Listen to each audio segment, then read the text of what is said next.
Estamos numa série falando a respeito de escatologia bíblica, e a gente começou terça passada, e antes da gente falar da vida na eternidade, a gente falou sobre a morte, pois se a pessoa não entende o que é a morte, o que acontece após a morte, fica com dificuldade de compreender como será a vida na eternidade, vida pós-túmulo, como nós também costumamos dizer. E a gente falou do pecado que entrou no mundo, da morte, consequência, para onde estão os mortos, para onde eles vão, morreu sem Deus, morreu com Deus, características de onde eles estão, e o que a Bíblia fala deste lugar, que é o lugar da habitação dos mortos, Sheol ou inferno, até o momento antes da ressurreição de Cristo, para onde ia o salvo, para onde ia o ímpio, depois da ressurreição do Cristo, aonde está indo o salvo, aonde está indo o ímpio. Falamos sobre o paraíso, o seio de Abraão, e hoje nós iremos falar a respeito da alma, do espírito e do corpo. E nós lemos a primeira carta de Paulo aos Tessalonicenses, capítulo 5, versículo 23, dizendo que o mesmo Deus, ele vos santifique em tudo, e todo o vosso espírito, e alma, e corpo, sejam plenamente conservados e irrepreensíveis para a vinda de nosso Senhor Jesus Cristo. Dizendo que quando Cristo vier, quando Cristo voltar, Cristo está interessado no humano em sua integralidade. E o que é esse humano em sua integralidade? Esse humano é composto de corpo, este humano é composto de alma, este humano também é composto de espírito. Essa matéria que nós estamos revestidos dela, este corpo criado para existir neste mundo, este corpo que fica preso em passado, presente e futuro, esse corpo que não tem como você antecipar o mês que vem para hoje, você vai ter que esperar o tempo passar até chegar lá. Esse corpo se deteriora, chega ao fim com a morte, mas o ser humano não é só essa matéria visível, o ser humano também possui em si uma matéria invisível. Essa matéria invisível, que não é palpável, tocável, é a nossa alma, é o nosso espírito, é um elemento espiritual que Deus colocou em cada um de nós. Quando eu falo em Deus, eu estou falando de uma única pessoa, estou falando de um Deus. Porém, estou falando de três pessoas, o Deus Pai, o Deus Filho, o Deus Espírito Santo. Três iguais em poder, três igual em absoluto poder e glória, porém que estão sempre unidos, Deus Pai, Deus Filho e Deus Espírito Santo. Este Deus que é trino, quando cria este ser humano, fazendo ele do pó da terra, também faz deste ser humano uma triunidade. Este ser humano que é composto de matéria orgânica, terrena, carne, também possui alma e espírito. Ele é um ser trino, triuno, pois carrega em si esses elementos. Quando nós estamos lendo a Bíblia, a gente encontra muito a palavra alma e a palavra espírito. Nós encontramos só essa questão de alma na Bíblia mais de 1.600 vezes. E alma no hebraico significa nefesh, no grego psique, pois alma é aquilo que dá expressão a este corpo, sentimento, sentido. Alma é aquilo que faz este corpo ter expressão de sentimentos. Tudo isso está relacionado à nossa alma. Espírito na Bíblia, no hebraico é ruach, e no grego é pneuma. E esta mesma palavra, esse ruach na Bíblia, aparece para falar do espírito do homem, também aparece para falar sobre o Espírito de Deus. E uma das dificuldades que as pessoas têm em entender aspectos da alma é que esse nefesh, ele aparece falando a respeito da alma, significando que você possa ser um ser humano vivo. Às vezes pode aparecer essa alma para falar sobre o seu sangue, que nele tem vida, tem alma. Como também pode falar desse mesmo sentido na Bíblia para falar sobre algo além de si mesmo, um elemento espiritual. Então, quando você está lendo a Bíblia no original, essa palavra aparece como um polissemismo. O que seria isso? Para eu explicar para você. Se eu digo para você, como está a manga? Você vai perguntar assim, qual manga, pastor? Porque pode ser a manga do meu paletó, pode ser a manga da sua camisa, como pode ser a manga do pé de mangueira, se tiver pé de mangueira na sua casa. Ou se eu digo para você assim, como está a casa? Casa, eu posso trazer um entendimento direto, que é o lugar onde eu moro. Mas eu posso ter uma casinha do cachorro em casa. Ou pode ter a casinha, a casa do botão, as irmãs que costuram, aí não tem a casinha do botão aqui, que vocês fazem a casinha? Mas você não reside dentro da sua camisa, é a casinha aqui, a casa do botão. Então, o que faz você ter um entendimento do que se está dizendo na Bíblia é o contexto do que se fala. Você precisa analisar o contexto para entender em que sentido que está falando a respeito da alma. E é por isso que nesse entendimento de alma e espírito tem muito equívoco. Não tem aquelas pessoas que dizem de uma certa religião aí, que eles morrem, mas não aceitam a doação de sangue, porque lá no livro de Levítico está dizendo que a alma do ser humano é o sangue. Esse nefesh aqui aparece como alma, para dizer que essa expressão de vida neste corpo só acontece enquanto o ser humano tem sangue. O contexto está dizendo de vida, vida terrena. E aí, por não fazer essas diferenciações e não buscar um entendimento mais profundo, é que as pessoas geram muita confusão.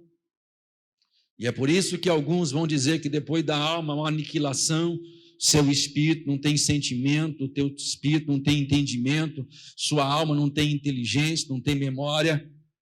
Alguns falam de uma aniquilação, para num futuro uma ressurreição, voltar à memória de novo, porque não fazem essa distinção, pois a Bíblia no seu original, ela não tem essa abrangência vocabulária como o português, como o inglês. Ela é uma palavra que vai ter múltiplos significados dependendo do contexto. Então, nesse sentido que aparece alma na Bíblia, é nesse sentido que também aparece a questão de espírito na Bíblia. Porém, no Antigo Testamento, nós temos uma revelação gradual que chega ao seu ápice, quando Cristo vem, e no Novo Testamento, a gente tem a plena revelação do que Deus quer trazer à humanidade. O que a gente chama no Antigo Testamento, a gente fala de tipos e antítipos. Aquela coisa que era muito obscura para a gente ter um entendimento, hoje está muito claro. E a Bíblia vai nos mostrar isso. Pois, eu acabei de ler aqui que Paulo, escrevendo aos irmãos em Tessalônica, diz que esse Deus de paz quer nos santificar em tudo. Quer santificar o nosso corpo, quer santificar a nossa alma e também quer santificar o nosso espírito. Ou seja, o ser humano, ele tem esses três elementos, lembrando que essa carne é o elemento visível, alma e espírito é um elemento invisível. E embora alma e espírito sejam distintos, alma é uma coisa e espírito é outra coisa, são inseparáveis. Elas são distintas, mas são inseparáveis. A Bíblia diz que, em Hebreus capítulo 4, versículo 12, a palavra de Deus, ela é penetrante, como espada de dois gumes, muito bem afiada, e ela consegue penetrar a divisão da alma e do espírito. E é ela quem discerne pensamentos e intenções do coração. fala desse humano. Mas a palavra de Deus tem a capacidade de chegar nessa divisão de alma e espírito. E ela é quem discerne pensamentos e intenções do coração. Então, o ser humano tem essas três dimensões: corpo, alma e espírito. E às vezes a pessoa, quando está enamorada um do outro, diz assim, né? Eu uni a minha alma com a alma dela. Como é que você fez isso? Como é que você conseguiu pegar esse elemento espiritual e juntar com esse outro elemento espiritual? Como é que você fez isso? Ela quer dizer que está muito... A pessoa, quando usa essa expressão, quer dizer que é um amor tão grande que vai além de si mesmo. É isso que ela está querendo dizer. Tão grande, tão abrangente, que vai além de si mesmo. Mas não acontece da pessoa falar assim: o que eu sinto por ele assim é uma questão de alma. As pessoas não falam assim quando está namorando? Eu gosto tanto, olha, mesmo alguém pode falar que o fulano é feio, que é isso, mas se a pessoa está apaixonada, o feio fica bonito, né? E por aí vai. E aí fica assim, mas olha, é uma coisa assim, não é só pele, é uma questão de alma. Mas a alma é um elemento espiritual. E aquilo que de fato dá sentimento e expressão a este corpo. E é tão interessante que esta alma, quando se eleva um pouco mais acima, consegue, pelo Espírito, buscar a Deus. As nossas emoções se dão na nossa alma. A nossa espiritualidade se dá no nosso relacionamento mais profundo com Deus, no nosso espírito. Pois Jesus, explicando à mulher samaritana, ele disse que a hora vem, já chegou, porque agora é, em que os verdadeiros adoradores adorarão ao Pai. Não é pelo Espírito de Deus ali, a palavra diz lá, em espírito, mostrando que é no teu espírito, e em verdade, o Pai está procurando essas pessoas que assim o adoram. Então você vê que nós temos estes três elementos: corpo, alma e espírito. Jesus mesmo disse, em João capítulo 12, versículo 27, agora a minha alma está perturbada. E que direi eu? Pai, me salve desta hora, mas para isso eu vim a esta hora. Jesus dizia que ele estava com a sua alma perturbada.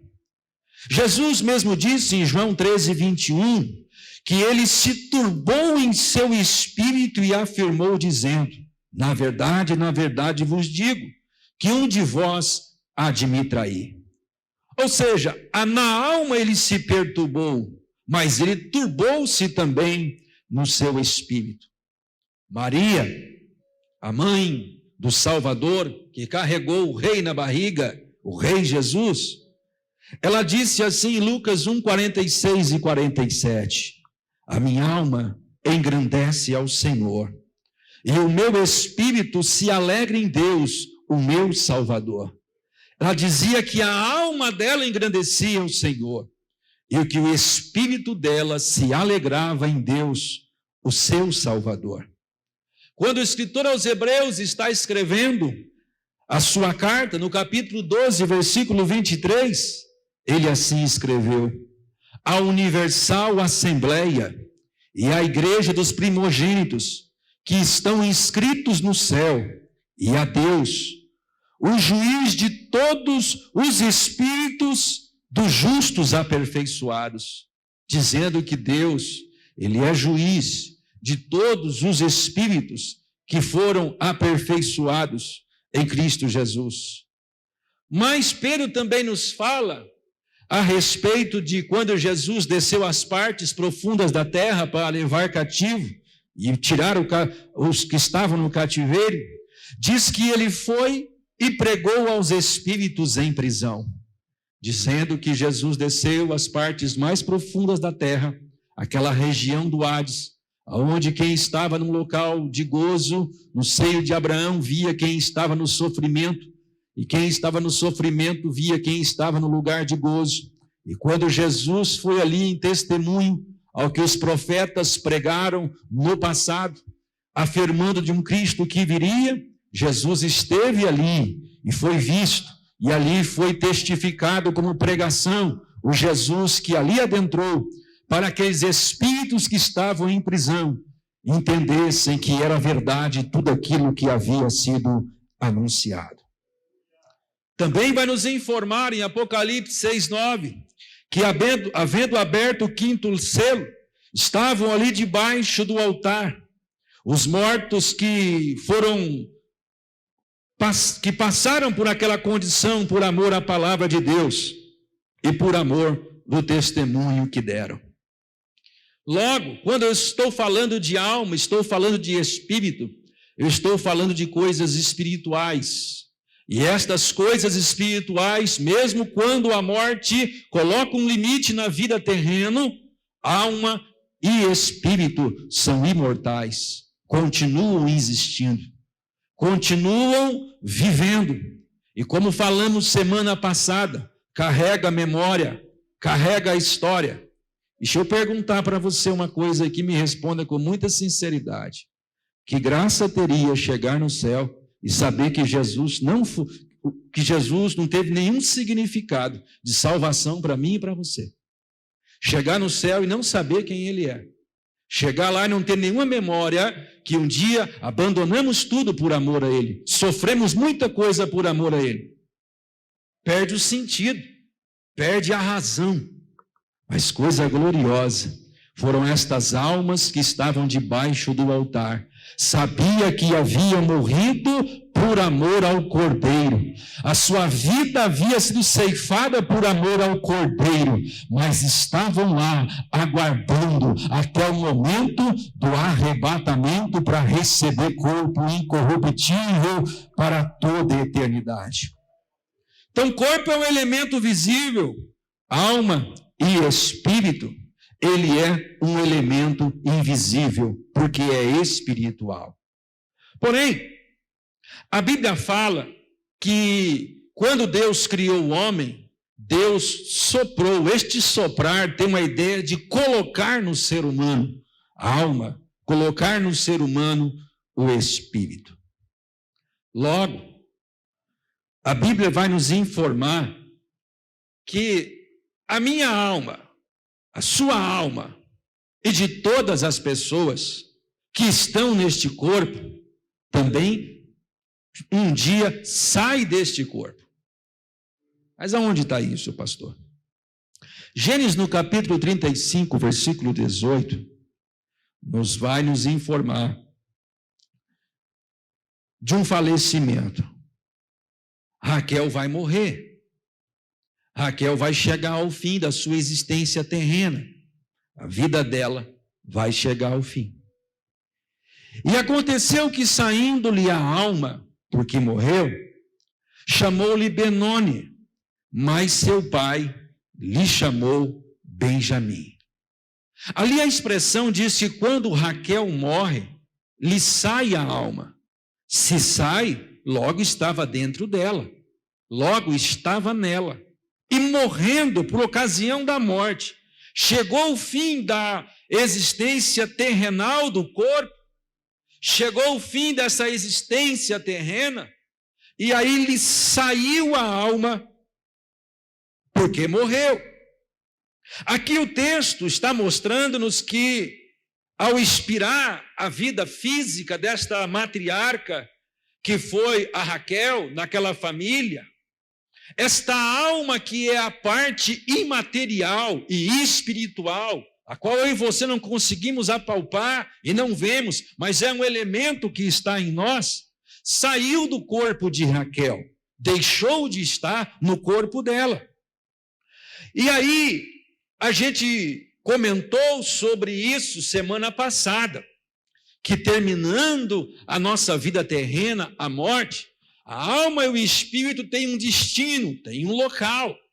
porque ela continuará existindo. Mas o que eu quero chamar a atenção nesse texto, que fala a respeito de Raquel, é que a Bíblia diz que a sua alma saiu. Se saiu, também tem um inverso, ela pode entrar. E aonde que esse caminho inverso está registrado nas Escrituras? A gente vai ver Elias orando pela vida do menino, para que voltasse à vida. Primeiro livro do Reis, capítulo 17, versículo 21, Elias vai se estender sobre aquele menino. E ele vai orar, ele vai se estender 3 vezes sobre a criança. E ele clamou ao Senhor e disse: ó Senhor meu Deus, rogo-te que a alma deste menino torne a entrar nele. Eu te peço que a alma dele torne a entrar nele. Aquele menino que ele orou e que veio àquela família, agora ele está orando para que a morte que havia o ceifado, a alma pudesse retornar ao corpo dele, pois ele havia morrido. Você se lembra quando Lázaro estava morto? A alma e o espírito não estavam enterrados dentro da sepultura.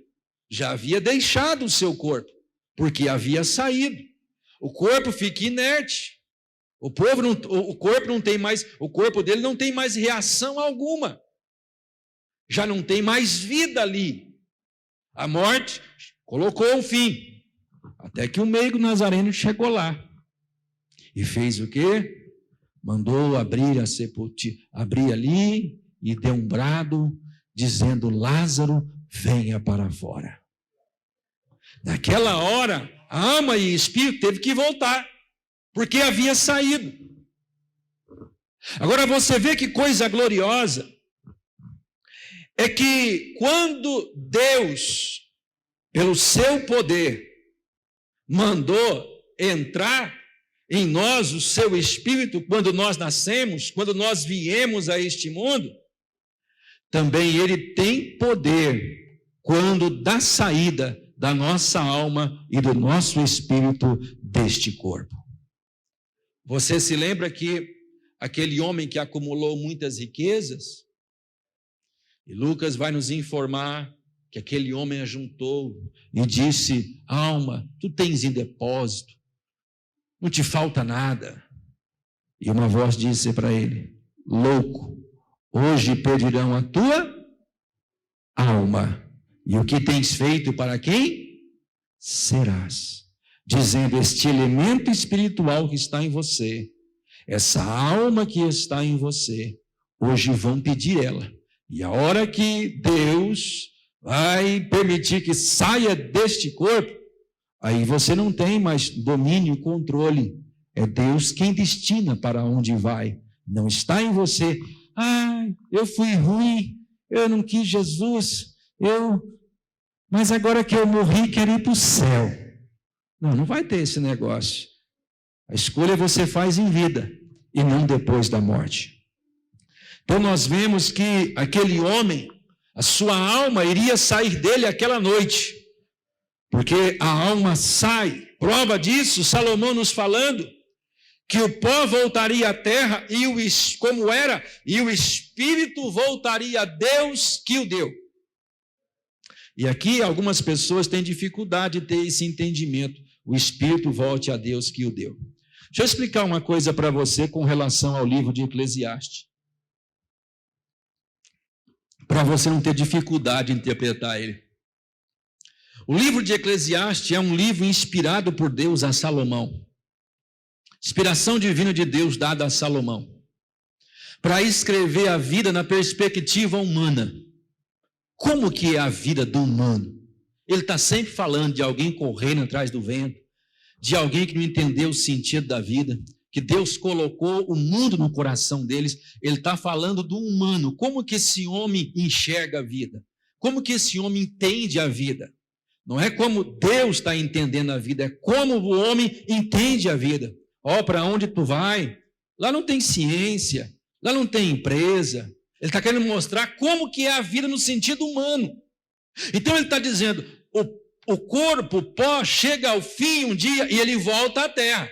Porém, não se esqueça, este corpo aí desse humano não é só matéria humana, tem alma e tem espírito, e vai ter que prestar conta com o todo Criador. Então, esse voltar a Deus não quer dizer ir no céu dos céus para estar com Deus. É essa alma, este elemento espiritual que lá no início Deus colocou no ser humano e fez ele diferente. É por isso que você não é só instinto. Se você pegar você antropologicamente, você vai ver que você difere das demais coisas. E por quê? Por que você transcende? Por que você tem que ir além de si mesmo? Já viu um cachorrinho reunindo um grupinho de cachorrinho fazendo um culto? Buscando Deus? Já viu umas vaquinhas se reunir lá? Agora do culto temos que buscar Deus? Tem vida e instinto. Mas essa razão, esse livre-arbítrio, essa consciência, só o humano tem. Só o ser humano carrega em si.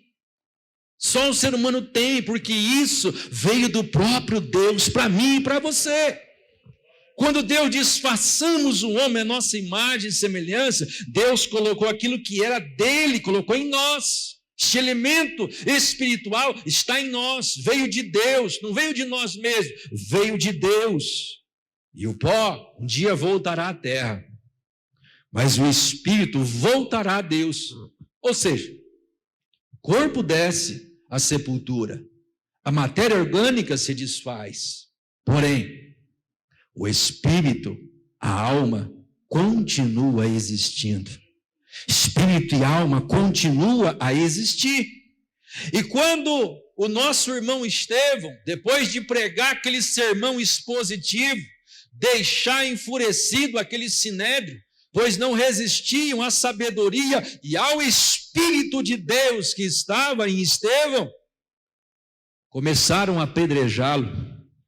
E Atos no capítulo 7, versículo 59, quando nosso irmão está morrendo, sua vida terrena agora, o seu sangue se esvaindo, pedrada na cabeça, no seu corpo, todo ferido, ensanguentado, vai nos dizer no capítulo 7, versículo 59 de Atos dos Apóstolos, e apedrejaram a Estevão, que em invocação dizia, Senhor Jesus, recebe o meu espírito. O que ele estava dizendo?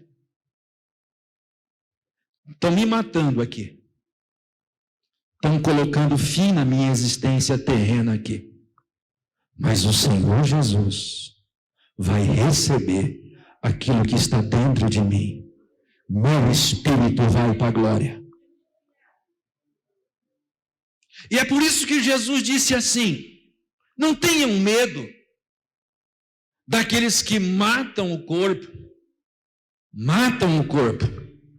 e depois não pode fazer mais nada. Vocês têm que temer aquele que tem poder não só de matar o corpo, mas o poder de fazer perecer. Ele não usa a palavra matar, ele usa agora o verbo perecer. Às vezes ele fala assim, nossa, o irmão está numa luta, ele está perecendo. Não falamos assim? O irmão está perecendo, está numa luta sem tamanho. Porque no inferno, alma e espírito não serão aniquilados. No inferno, alma e espírito continuarão existindo em sofrimento e angústia para todo sempre, sem nenhuma oportunidade de salvação.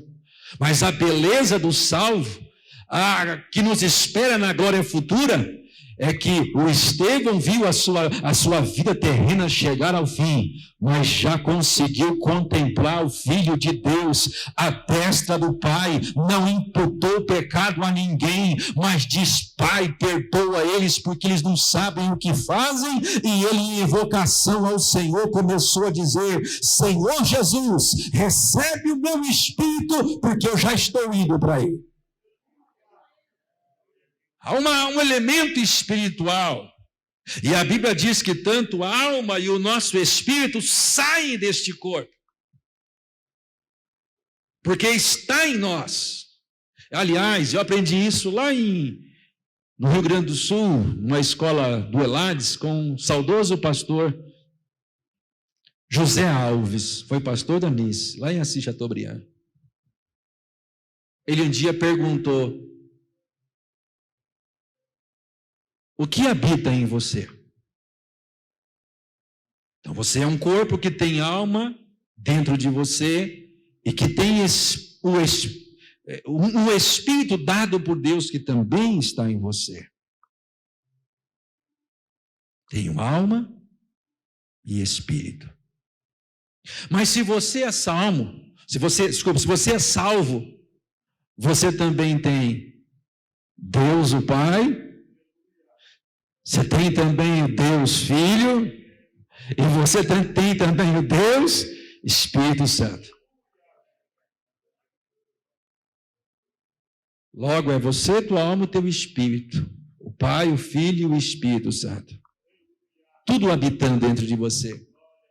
E o I? O I pode ter um pouco mais. Ele tem corpo, tem alma e tem espírito. No caso do Gadareno, tinha mais 6.000 demônios dentro dele. E a Bíblia não diz que tem uns espíritos aí, que o caboclo, quando não tem Deus, fica tomando conta da vida dele, e que quando Deus faz uma obra e limpa a casa, ele vem, dá uma cuidada, vê se está limpa a casa, e ele encontrando a casa cuidada, ele não volta, mas se encontrar a casa bagunçada, ele retorna e traz 7 pior do que ele. Só que eu e você não fomos criados por Deus para hospedar essas coisas ruins. Estando neste corpo a alma, o espírito, o Pai, o Filho e o Espírito Santo, está bom demais. Precisa mais que isso, está bom demais. Então, alma e espírito saem do corpo. E aí a pergunta é: se eu sou o corpo, sou alma e sou espírito, a minha alma é o que dá expressão e sentimento, emoções a este corpo, e que me ajuda também a eu, junto com o meu espírito, a buscar a Deus. Quem é que peca? O corpo, a alma ou o espírito? Na visão dos gregos, o espírito, ele é perfeito e bom. E o corpo, a matéria, é somente amar. Os que gostam aí de Platão, de Sócrates, vão passar por ali. Os gnósticos vão trazer essa ideia, carregar isso em si, dizendo que Jesus não poderia ser um ser de corpo humano, pois a matéria é má, ele poderia ser somente espírito.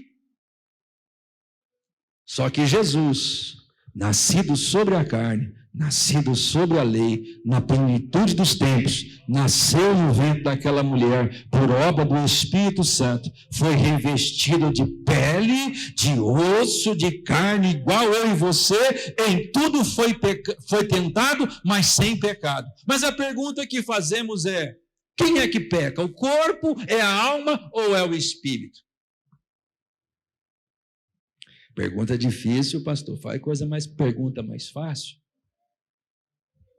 A gente, para olhar o ser humano, a gente consegue enxergar a parte material do ser humano de corpo, esse elemento palpável. E a Bíblia diz: todo pecado que o homem comete é fora do corpo, mas o que se prostitui peca contra o seu próprio corpo. Mas alma e espírito peca?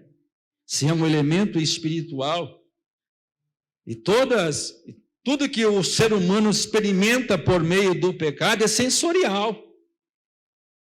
É algo que eu consigo projetar neste corpo meu. E aí? Quem peca? Corpo, alma ou espírito? Pedro, no capítulo 1, versículo 22 da sua primeira epístola, ele diz assim: purificando as vossas almas pelo Espírito de Deus, na obediência à verdade. Ele fala de uma purificação que acontece na alma pelo poder do Espírito Santo. Ele deixa claro aqui que a alma peca. Agora, Apocalipse capítulo 18, versículo 14, também vai nos informar que o fruto do desejo da tua alma foi-se de ti. E vamos muito mais além. Paulo, quando está escrevendo ao 2 Coríntios, capítulo 7, versículo 1, ele vai falar que o espírito do ser humano, essa parte consciente do nosso espírito, que está na Bíblia, que nossa alma, nosso espírito tem uma parte de consciência. Ele escreve a sua segunda carta no capítulo 7, versículo 1, dizendo assim: ora, amados, pois que temos tais promessas, purifiquemo-nos de toda a imundícia, da carne e do espírito, aperfeiçoando a santificação no temor de Deus. Se a minha carne peca, o meu espírito e minha alma estão pecando. Quando Jesus fala deste corpo como casa, moradia, tabernáculo, templo do Espírito, essa vida humana, ele diz que a gente não pode se associar com a idolatria fazendo-se uma meretriz, porque aquele que se associa faz parte do mesmo corpo. E como eu digo para você, o ser humano integralmente é corpo, é alma e é espírito. Ou seja, não tem esse negócio, não, quem pecou foi no corpo, mas aquele espírito que Deus colocou no ser humano, não, Deus vai recolher a Deus que o deu, vai ficar no céu. Não, a santificação, o Espírito de Deus, ele age santificando o corpo, age santificando a alma e age santificando o Espírito. E é verdade que a nossa alma, quanto mais se inclina para as coisas do Espírito, passamos a ser um homem de Deus, uma mulher de Deus, porque estamos vivendo no Espírito. Então entenda uma coisa, quando se peca, está pecando o corpo, está pecando a alma, está pecando também o Espírito. Pecando também o Espírito. Quando Davi pecou contra o Senhor, Davi pecou e ficou bem tranquilinho, escondeu o pecado dele. Ele achou que estava tudo certo entre ele e Deus. Deus usa Natan também, conta uma história de uma ovelhinha, que um homem tinha um monte, um tinha uma só, e alguém pegou a ovelhinha e matou, e Davi naquela justiça humana, tem que matar, é digno de morte quem fez isso. O profeta olhou para ele e falou assim, mas esse homem é tu, rei. Aí caiu temor sobre ele. E Davi, quando está escrevendo o Salmo 51, Davi fala que ele não sentia mais alegria de salvação. E ele diz, cria em mim, ó Deus, um coração puro. Renova em mim um espírito reto. Ele sabia que Deus tinha que trabalhar no espírito dele. Sabia que Deus tinha que agir na vida dele. Coração, está falando de sentimento, de alma, também fala do corpo humano, mas precisava também de um agir no espírito. O Espírito Santo de Deus que opera na sua vida, ele age na tua carne, age na tua alma, também age no teu espírito. E ele disse, cria em mim, ó Deus, um coração puro e renova em mim um espírito reto. Esse cria em mim um coração puro e renova em mim um espírito reto. A Bíblia vai nos dizer, Provérbios capítulo 16, versículo 18, que a soberba precede a ruína. E a altivez do espírito precede a queda. Como é que é a altivez do espírito? Dizendo que o orgulho se concentra no espírito humano. O ser humano pode ter um espírito orgulhoso. A Bíblia também vai dizer que os caminhos do homem são puros aos seus olhos, mas o Senhor pesa o espírito. Deus consegue ver aquela parte que está além dessa matéria humana. Deus consegue ir muito mais além. Coisa boa é saber que o meu espírito e o teu espírito está sobre a ótica de Deus. Deus consegue ver a tua alma e o teu espírito. E se a tua alma está abatida, Ele também conhece. Por que está abatida a minha alma e por que te perturbas dentro de mim? Espera em Deus, porque você ainda o louvará. A alma pode se abater, o espírito pode se abater, E é por isso que a palavra de Deus diz que todo o nosso corpo, nossa alma e nosso espírito se achem plenamente santificados para aquele dia e conservados irrepreensíveis, porque somos corpo, somos alma e somos também espírito. Agora, para a gente encerrar, o que a alma faz, o que o espírito faz, a gente sente. O que acontece na alma, o que acontece no espírito, o corpo sente.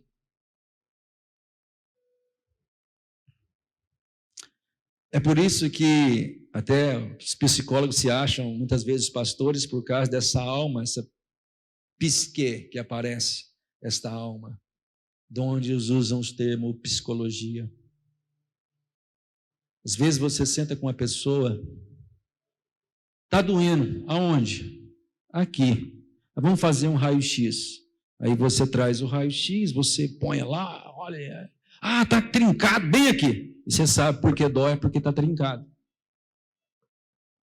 E às vezes o ser humano tem coisa na alma e no espírito que está doendo. Mas no corpo. E se você fazer a tomografia computadorizada mais precisa, você não vai encontrar nada de errado com ele. E como é isso? Por que ele tem isso? Por que angústia, tristeza, decepção? Às vezes falta de perdão. E a pessoa vai sentindo dores sem ter nenhum machucado no seu corpo. E às vezes essas questões emocionais são tão fortes que aparece aquele roxão no braço, como se alguém tivesse batido, e ninguém bateu nela. Como é que está se manifestando nesse corpo? Ninguém bateu em você. Por que isso?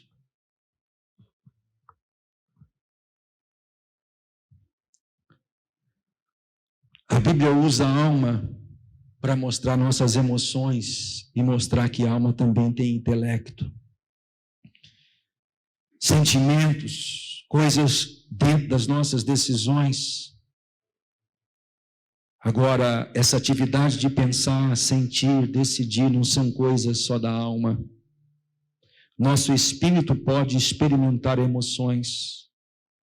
Quando Paulo estava em Atenas, o seu espírito se comovia em si mesmo. Mas como que esse espírito se comovia dentro dele? Jesus se turbava no seu espírito. Provérbios 17, 22 diz que o coração alegre é como bom remédio, mas o espírito abatido seca até os ossos. Mas como? Às vezes não tem crente que está desanimado de tudo. Consegue ter mais sentido a vida.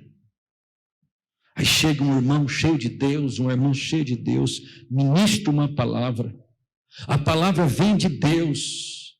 E a palavra de Deus consegue até a divisão da alma e do espírito, coloca ali, parece que um choque, desperta aquela pessoa, e aquela pessoa que parece que não tinha mais ânimo nenhum, se levanta como um gigante, passa a acreditar que ela vai vencer, porque o seu espírito começou a se animar, seu espírito começou a enxergar pela ótica divina uma esperança.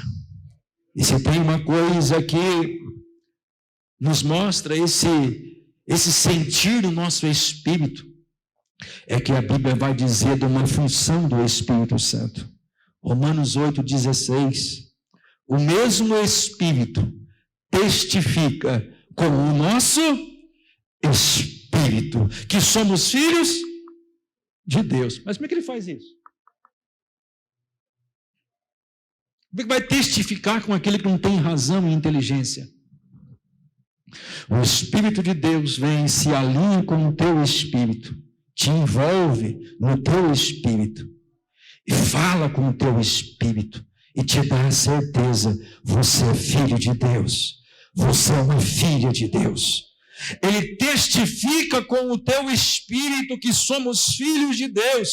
E este testemunho do Espírito de Deus em nós, que é nos fazer entender que somos filhos de Deus, e verdadeiramente o nosso espírito conhece os nossos pensamentos com profundidade. O teu espírito é quem conhece em profundidade todos os teus pensamentos.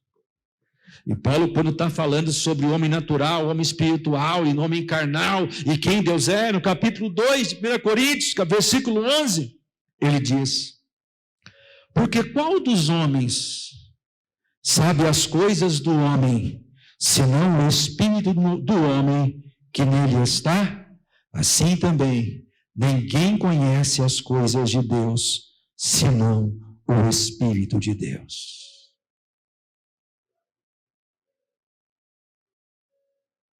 Quando eu oro, eu falo com Deus. E eu procuro orar na minha língua, no português, falando para Deus das minhas necessidades. Estou ali com a minha alma, minhas emoções, clamando ao Senhor. O Espírito de Deus está testificando no meu espírito: você é filho e tem um pai. E nessas horas que eu estou no meu clamor, por ter sido batizado no Espírito Santo, a gente ora em línguas. E a Bíblia diz: quem ora em espírito, ora bem. Mas como está orando bem? Teu espírito sabe orar, irmão. Esse elemento espiritual que o Espírito de Deus se envolve nele dentro de você, não se engane, o teu espírito ora bem. Busque a Deus, confie. A nossa vida é uma vida de corpo, de alma e de espírito. Nessa carne passamos por sofrimentos e lamentos, a alma pode se perturbar, o nosso espírito pode se angustiar, porém, Jesus já pagou o preço do pecado para limpar nosso espírito, nossa alma, nosso corpo, já nos vestiu de vestes espirituais, vestes brancas, lavadas e redimidas no seu sangue, e se a gente permanecer na santificação, aguardando a vinda do Senhor Jesus, você fique tranquilo, se a morte ceifar a nossa vida terrena, nossa alma e nosso espírito vai estar com Deus, tendo memória, consciência, aguardando a bem-aventurança, quando Jesus virá em glória para buscar a sua igreja. Aleluia, bendito é o nome do Senhor. Então, alma e espírito também sente. E isso pode ser refletido no corpo da pessoa. Então entenda uma coisa. Corpo termina. Porém, um dia volta. Em esse novo corpo que a Bíblia fala, não é essa matéria aqui. É um corpo que não vai ficar preso a espaço-tempo.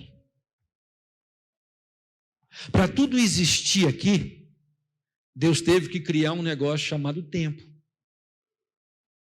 A primeira coisa que Deus criou não foi a luz, foi o tempo. Princípio é tempo. Não existe universo sem tempo. Você vai precisar da luz, mas precisa do tempo. Já reparou que o tempo está sempre avançando, então não está recuando? Você não nasce, você vai até 50 anos e começa a retornar para os 5 anos de idade, porque não dá. Ele só avança, ele nunca volta. Então esse corpo, terreno que eu tenho, vai se desfazer. Mas o mar vão dar os seus mortos. A terra vão dar os seus mortos. E corpos incorruptíveis. Aí é semelhante ao anjo. Você acha que um anjo, para vir do céu ao trono de Deus e vir à terra, quanto tempo você acha que ele demora? Acha que vem de Boeing para correr mais rápido, de jato? Ele vem na velocidade da luz? Estou saindo um pouquinho fora do texto aqui. A velocidade da luz aí, eu não sei se é perto de 400 mil quilômetros aí. É muita velocidade. Segundo o pessoal aí, para você dar uma passeada pela a criação, o universo de Deus aí, você ia precisar aí de uns quase 100 bilhões de anos andando nessa velocidade, só para passear na criação dele. Agora, no teu espírito, você pode dobrar o teu joelho e falar com Deus, e lá onde Deus está, assim.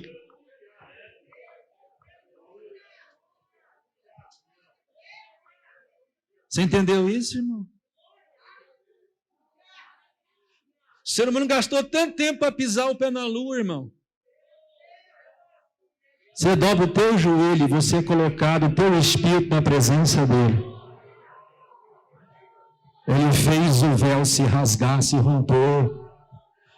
Catou você e colocou que entra na presença do teu Pai, filho. Pode entrar. O sangue foi derramado, aspergido sobre a sua vida. Entra na presença dele. O Ramon, ai, que Allah mandou. Aleluia! É por isso que a Bíblia diz que a minha alma se alegra em Deus, o meu Salvador. Meu espírito se alegra nele. É por isso que o mundo aí fora fica em desespero e a gente não. Porque a gente sabe que um dia a vida chega ao fim, mas alma e espírito continuam existindo em Deus. Ninguém mata a nossa alma, ninguém mata o nosso espírito, pois o nosso espírito já tomou um banho no sangue de Jesus. A nossa alma já foi lavada no sangue de Jesus. Ramam, dai, calabanaga, surramam de comana.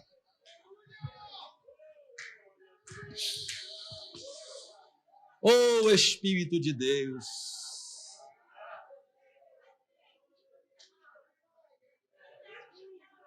Tem muita gente que já esteve sentado nesses bancos comigo e com você, louvando a Deus, e não estão mais aqui. Se for procurar ali no cemitério, possivelmente os restos mortais estão lá. Agora tem uma coisa, viu? A alma e o espírito não estão enterrados lá. A alma e o espírito estão com o Senhor. Vale a pena carregar a sua cruz. Vale a pena você se santificar. Tudo aqui termina humanamente falando, mas alma e espírito continuam existindo com Deus. Eu preciso encerrar, que aquele relógio me convida. Mas eu convido você a se colocar em pé.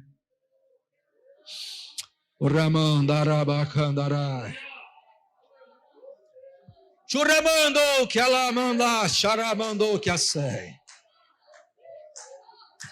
O Espírito Santo de Deus testifica com o teu espírito que você é um filho de Deus, que você é uma filha de Deus. E eu sei que o Espírito Santo de Deus está fazendo tua alma e teu espírito sentir a presença dele neste teu corpo físico aqui. Aleluia. Eu não sei se há entre nós alguém que ainda não teve um encontro com Jesus.